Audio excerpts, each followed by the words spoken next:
Tomorrow is my last day sa Sincerely Cara dahil, hi Carmedelina from Japan, hello.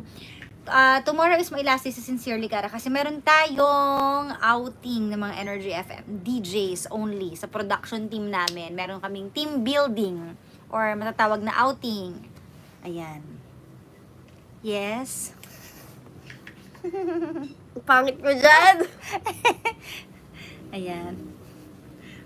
Ano? So, ayun.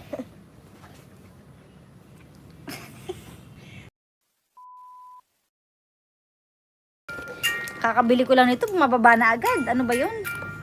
Sira na agad. Ayan, tabingi. Masaya ka? Hello, oh. Nag-hello na si pa. Uy, mag-hello ka sa daddy mo. Mag-hello ka sa daddy mo. Isak, yung kamukha mo, andun, oh. Anong ayaw mo? Don't you ever... Ay! Nagsandang 3,000 si Papa Jackson. Gusto ko himatayin. Papa Jackson, nagsend ng 2,900. Para kanino yun? Generous naman talaga yan. Si Pops. Nagbibigay pa nga yan ng allowance eh. Oo, ganyan yan eh.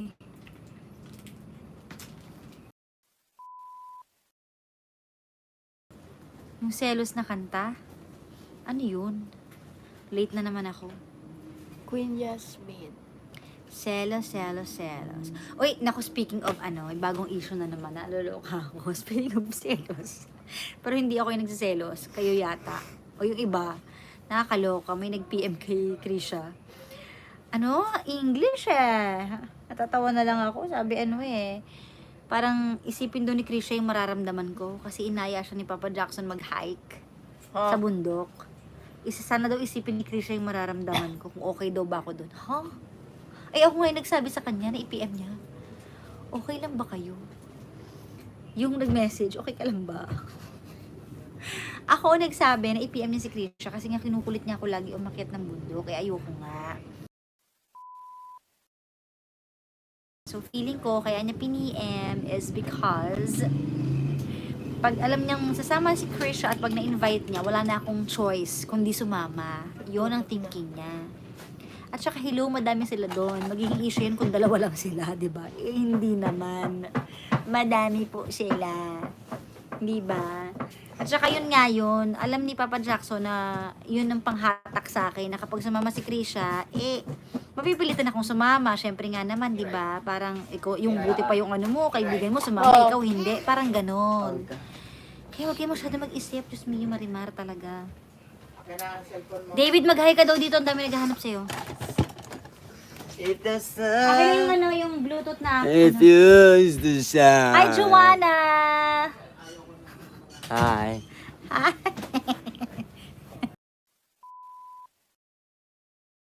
Anyways, dun sa nag-message, baka concerned ka sa akin, pero thank you sa concern. Kasi iniisip mo yung mafe-feel ko, pero wag na, kasi hindi talaga ako affected. Hindi talaga. Diba? So, yaan nyo na yun. At sa mga ibang nag-PM din. Okay? Asa na si Ate Ki? Tawagin mo na. Bukas pa outing namin. Kiki! Asan siya? Patawag nga po saglit. Ano ba, hindi tayo mag-start? Hindi sila concerned na selos lang. Huwag na kayo magselos. Kasi, hindi naman yun the two of us lang. The two of them lang pala. It's marami yun. Marami sila.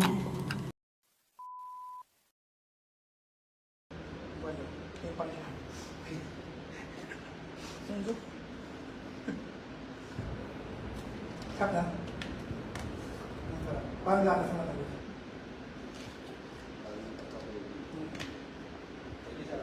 Ano yan, malakas pang heavy days yan. Pag heavy kayo.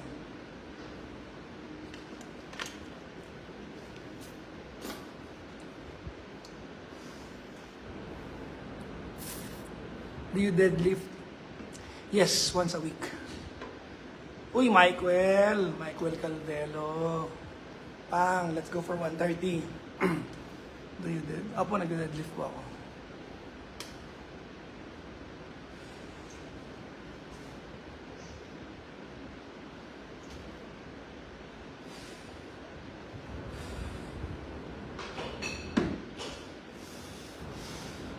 Fa! Fa! Fa! Fa! Fa!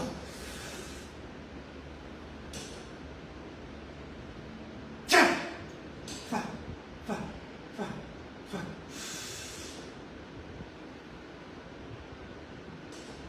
Cha!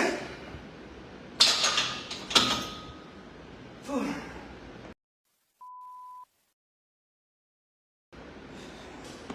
Okay, kwento muna tayo guys. Hi Michael. Kamusta anak mo si Klong-Klong? Naglilinis po ng kwarto pag alis ko. Yes, Glock 9. Anong Glock 9? May ulit, hello. No rice ka pa din, BBJ. Main source of carbs. Meron ako ininom na powder for carbs. Tapos yung nawawala sa akin nutrients because I don't eat rice. Kinukuha ko po sa BCAA tsaka glutamine. So may supplement naman. So although sinasabi na may tatanong sa akin, nag-vitamins ba? I always say wala. Pero meron pala akong vitamins in powder form. Usually lift at 1, not as much. Pero wala kong naniniwala kayo. Sabi nila, most gains daw nangyayari pag madaling araw. Ang hirap lang mag-lift ng madaling araw. I run pag madaling araw. You want vegan pasta? Don't tempt me, Mami Olet. Don't tempt. Ikaw ang dahilan, ba't tumataba ako kay Mami Doyet? Si bigay kayo ng pasta. Pero thank you. Si diet ako, si pakain naman kayo. Si sarap.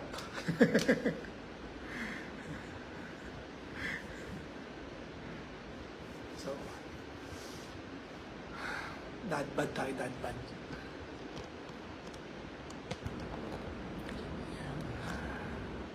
So, ngayon na magtanong, do I use belt?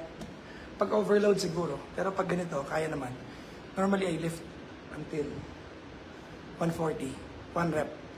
Ang PR ko ay 2 reps ng 140. Hindi ko plan mag-cut. Hindi pa ako marunong mag-cut. Yung totoo niyan. Hindi ko alam paano siya sasabuhay. Hindi ko alam kung paano. So, may nabasa ako na pag mag-cut ka, half of everything you eat. No?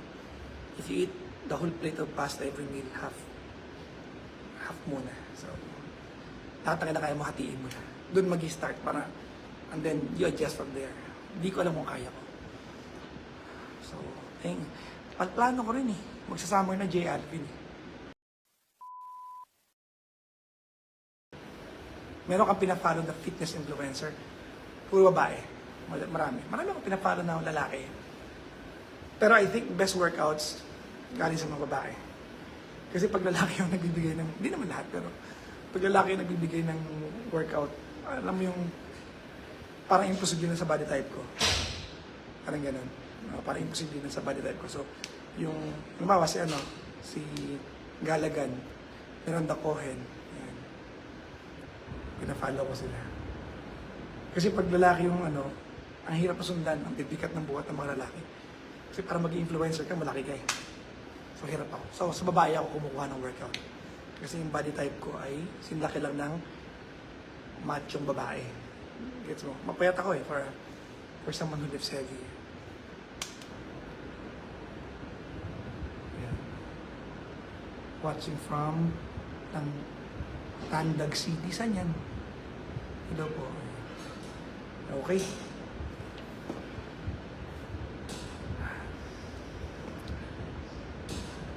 Extreme mami, yung mga buhat ng lalaki. Hindi ko kayo sundan. Kaya makikita mo, kahit na yung Instagram ko, marami akong pinafollow influencer na babae.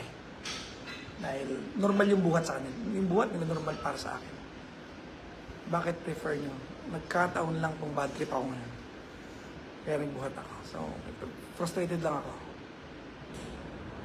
Kaya nagbuhat ako. Si Karen nagsabi sa akin kanina, oh, buhat ka na kasi frustrated ka na naman. Sana mo na, hindi naman lahat alam ninyo. So pag ganun, outlet ko, gym. Diba?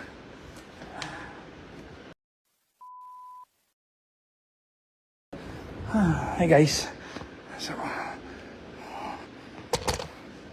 So this is it.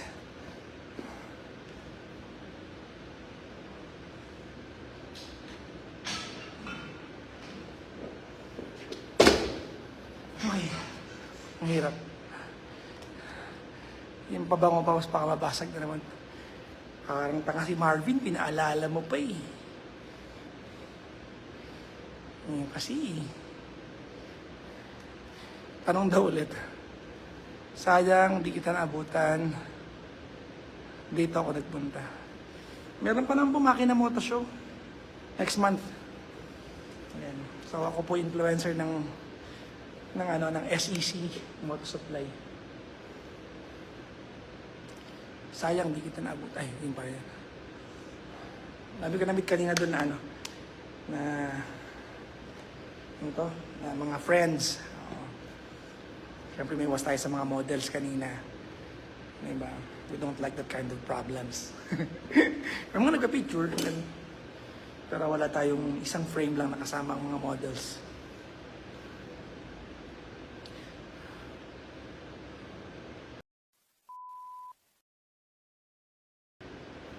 Tulog natin si Gandang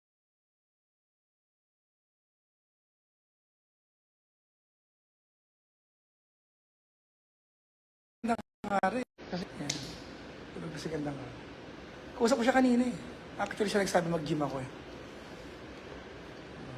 So, nakaka-relate ba kayo?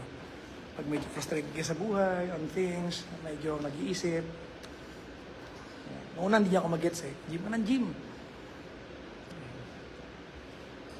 Pero ano ko eh, psychological lifter ako. So I'm here, hindi lang para lumakas. Hindi ako kasi it frees my mind. Diba? I get freedom from lifting. Wala nagtatanong ha. Ayaw niyo magtanong. Sige. Bakit ayaw ko mag-cuts?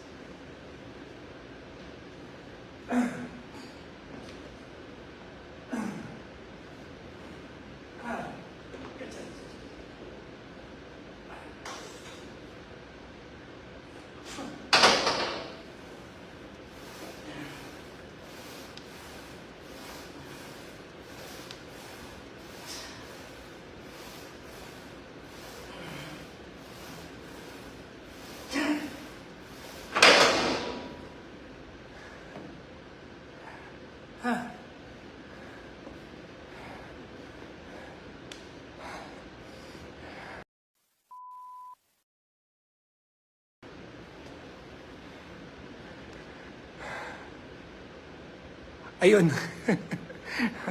Okay, Bill. Wala naman. Ang sagot ko lang naman ay kung bakit ayaw ko mag-cuts. Kasi, nagka-cuts ka ba? Kasi, hihina ako magbuhat. Kung nag-cuts ka, naiintindihan mo yung sinabi ko. Naiintindihan mo yung pakiramdam. Kasi kung habawa, nagbubuhat to. Yung aking leg press ngayon, nasa 360 ako. PR ko yan. Alam kong kaya kong dagdagan yan, pero tatry ko siya na gawin siya in the next 3 to 4 months hanggang gumaan siya sa akin. Tapos, dadagdag ako ng 10 kilos para maging 370. So, 360 lang ako dyan. Pero kapag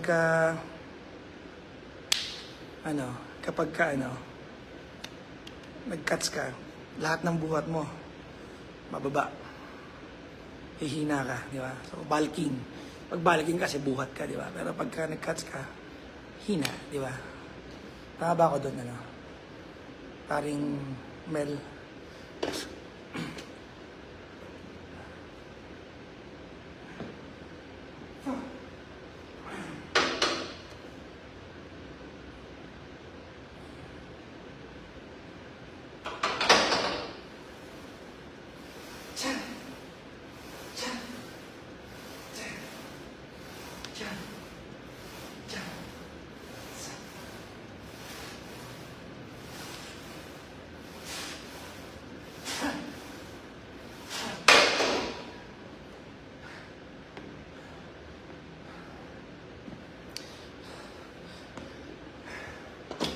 2 more sets.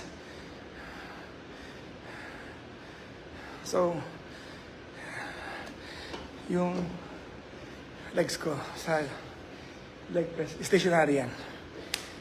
Hindi yan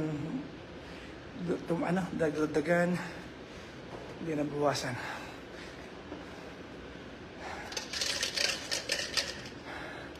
Lagi yung constant 360.